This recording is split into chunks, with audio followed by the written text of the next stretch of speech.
Hi, I'm Kathy Winkler, and I wanted to share with you one of my very favorite paintings I have.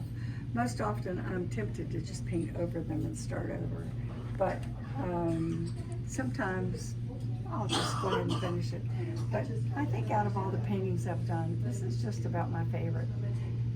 And the reason is it's a blue painting, and I and if you look at my work, this is the only blue painting I have.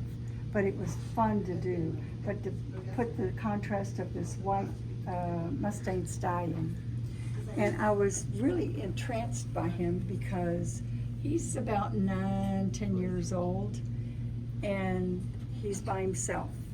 And quite often, as with other animals that are in the wild, the younger stallions will push an old stallion out, and so he's by himself.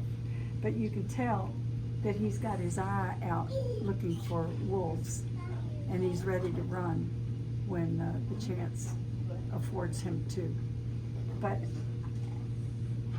another thing that I really liked was the fact that the water is so cool here. And I made it a little bluer than it actually was.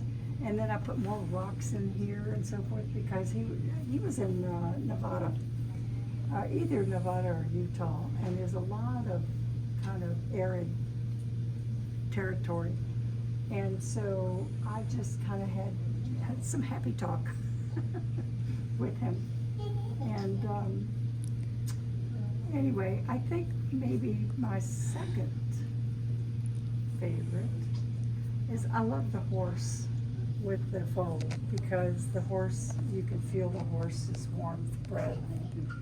And that was, when I started this painting, that's the one thing I wanted to achieve, is to see if I could get the horse to breathe while you looked at him.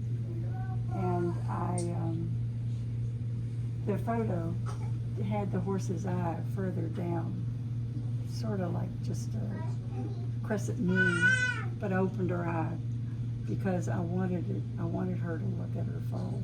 And then the foal, that eye was so dark you couldn't tell if the foal was looking at his mother, but I wanted the foal to look at her, so I created a space where you have no doubt that they're not looking at each other.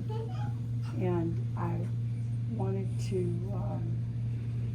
show that her head was really pressed into her side. And by doing that, I showed more veins over here and more creases in the neck. So I guess that's my story.